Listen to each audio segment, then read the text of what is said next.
What day is it? Friday. Friday. Who's happy? Friday.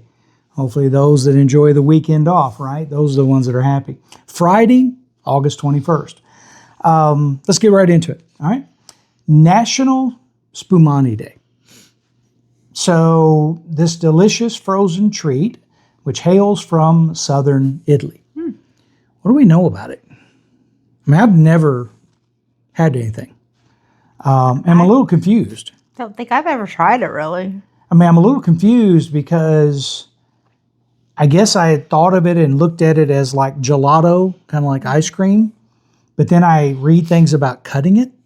So I guess there's kind of different ways, for it can be like a kind of a cake and an ice cream, either one. Well, here's what we got. Traditionally, 3 molded layers of flavored gelato create a unique dessert. The creamy creation often includes candied fruits, nuts, and 2 layers, and with a 3rd chocolate layer. According to the Chicago Tribune, an article in 1979, a genuine Spumoni recipe was brought to the United States from Nola, Italy in 1905. A gentleman, Salvatore Lezza, started a bakery in Chicago, along with his wife, Lucia. The traditional recipe called for 3 layers of semifredda, an almond layer, semi-sweet chocolate, and stracciatella. Stracciatella is a type of gelato with irregular bits of chocolate in it. But around the United States, most Spumoni will include a cherry layer with cherry bits, a layer of pistachio ice cream, and a layer of chocolate. Other varieties include hazelnut, vanilla, strawberry, pineapple, just to name a few. So I even looked around. There's nowhere that I can find Spumoni in the lower Alabama, Gulf Shores, Orange Beach, Fairhope area. No restaurants? No, I could not find any. So please help us out. I mean, honestly, if you know somewhere in, again, lower Alabama, Pensacola, Mobile, things like that, let us know. Because, I mean, I'm up to try some, right?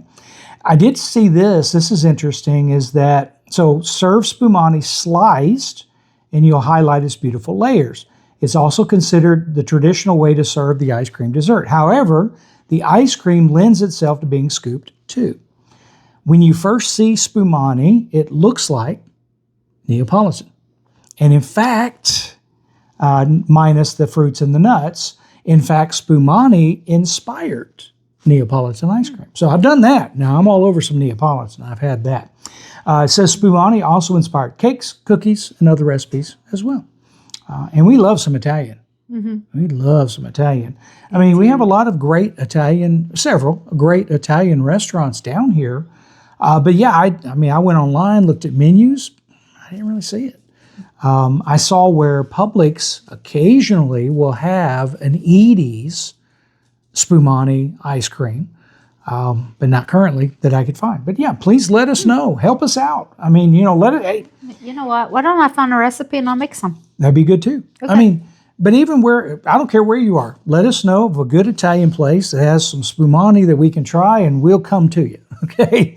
We make trips around Indiana and, up through the middle here, so we'd love to try it out. So let us know, please. Tennessee, Indiana, Kentucky, Upper Alabama, wherever, let us know, okay? Okay. Oh, goodness gracious. One of my favorites right here. All right, so this is brand new. Get ready. Drum roll. First time ever on Friday, August 21st, National Fantasy Football Draft Day. Get your calendars, your spreadsheets, and pray your sleeper pick doesn't get snatched one spot ahead of you. National Fantasy Football Draft Day will now forever be celebrated August 21st. Oh, boy. Millions of leagues around the world. This historic moment, an official holiday for fantasy football players. And that right there, my friends, is a fantasy football Super Bowl ring from 2025.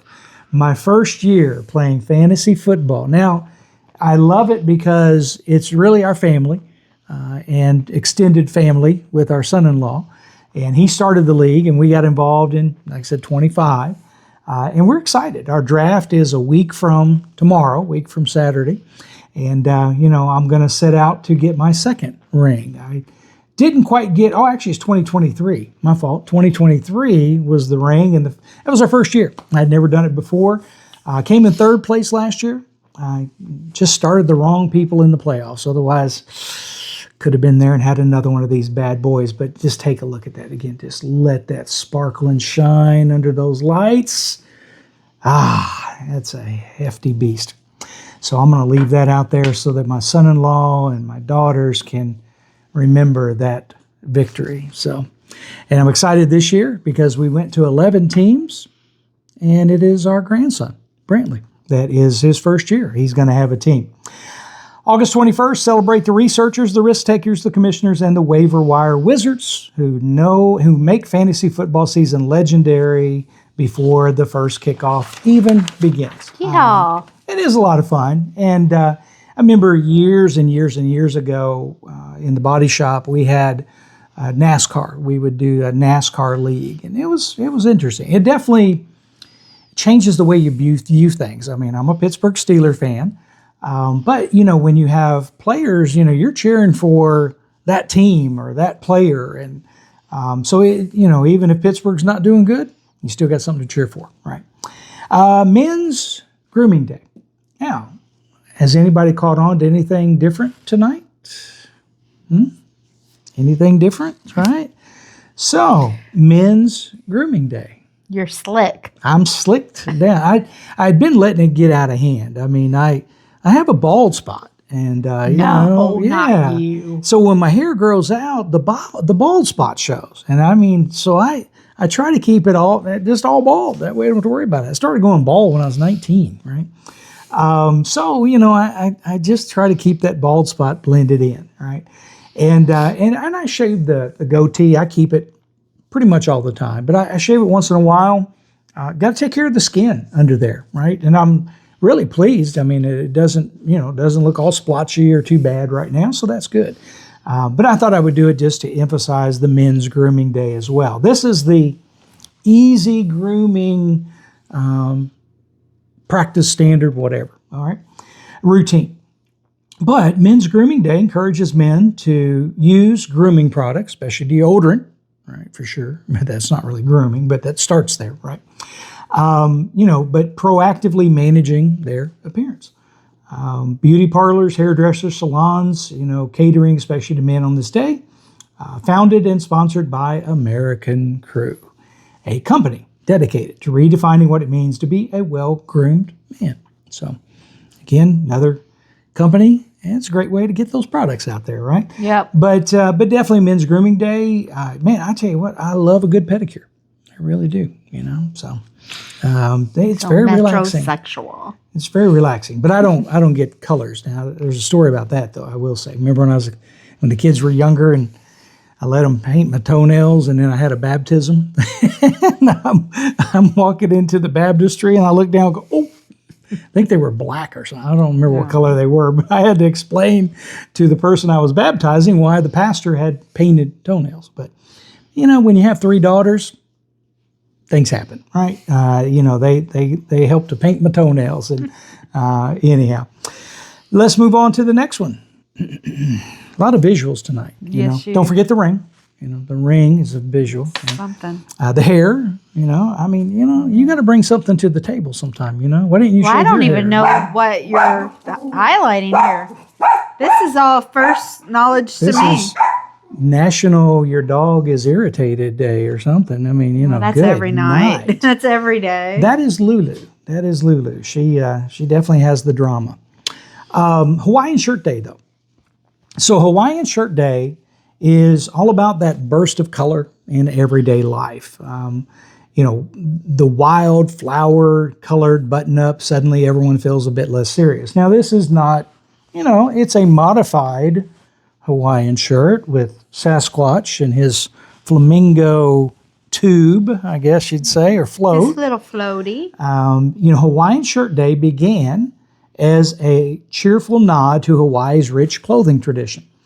Back in the 1930s, a local tailor named Ellery Chun began selling colorful printed shirts at his family shop in Waikiki. He called them Aloha shirts. They quickly gained attention. Tourists, locals, even visiting celebrities loved the bold prints. So what started out as a clever local trend has turned into a national, international, lasting tradition. Okay. Story time. There is a story to this particular shirt. Last October, we took all of our family on a cruise. And it was the first cruise for many of them. I think we had 16 people altogether. Well, the men, I got these as matching shirts. And so there was one night where we all got together. I gave them their shirts and we took pictures, had a great, wonderful time. And I'll probably post a couple of those up there for you and blend those in. So this is another good family tradition. Remember, we talked about, if you haven't seen it, we've got the video about the Welcome Brantley and the welcome shirts for the birth of our grandchildren. The Cookie Monster shirts that we wore for the first birthday party. People buy matching shirts for vacations, but think about other times as well. So there's a whole video we talk about that. But family traditions, we can tell you for sure, and we got others to share, and I'm very proud of. And, family, man, take every moment you can to create those lasting memories. I mean, I'm sure my children, if you looked around, they're commenting on our videos and, what we're doing. And they want to start doing rebuttals, I think, or something. So we might have some of that. All right, one more. National Senior Citizen Day. Oh, fun. So let's start out with this. Let's talk about life expectancy through the ages. Now, go back to the Bible and what I preach about. We've been going through Genesis and things. Well, back in those days, people lived to be, Methuselah, 800 and some odd years, and 300 years, and 200 years, and all that. And I mean, you think about it, there was no pollution, no chemicals. Things were very pure. Their diet was very pure, very natural, with the fruits and things, vegetables, whatnot that they would have. And so I think, we've lost a lot of that. In fact, that the life expectancy throughout the ages, during the Middle Ages, those who were at the top of the social stratus had a life expectancy of 30 years. And those are the elite. Wow. 30 years. I mean, can you imagine graduating high school, or being that age, and you have less time remaining on earth than you spent in school? So things have come along. Right? But even in the 1900s, the age had only increased to 31. But that's when things really started getting incredible. So medical technology advanced, which it has done exponentially in the last 100 years. So did life expectancy. The 1950s, we saw an average life expectancy, now this is worldwide, of 48. So in the 1950s, in the world, you averaged about 48 years old. But then in 2014, it had expanded to 71 and a half years. More than double the life expectancy of going back to those Middle Ages of 30. And in fact, there is one country that is where the life expectancy is the longest in the world. 89.52 years. Monaco. So I've seen it. Don't know a whole lot about it. Anybody from Monaco, let us know. What's your secret? 89.52 years, right? So this means we have more and more people living to these older ages and sharing their wisdom, stories, experiences. Where'd it come from? Well, Senior Citizens Day first occurred in 1988. It was brought in and signed by Ronald Reagan into action. What I've always wondered is, what's the age you're considered a senior citizen? I mean, we got, AARP offered to us at 50 or something. And then, some restaurants give a senior citizen discount to 55, some say 62. What is, and I didn't look that up, but again, somebody knows, get involved, engage with us, folks, correct us, help us, right? We want to learn too, and that's what we're doing in most of this, honestly. But what is the official beginning point for a senior citizen? Right. Well, at this point, it's anybody older than me. Well, pretty much you're right. And is that the best term? You know, we're in these days of redefining terms. Is senior citizen a politically correct term, you know, an appropriate term, respectful term, right? That we have. But that's again very serious. I mean, you know, we appreciate those, and you know, both of us are involved in working with senior citizens, and they are a joy. They are a joy. We are a joy. I mean, I'm as old, right?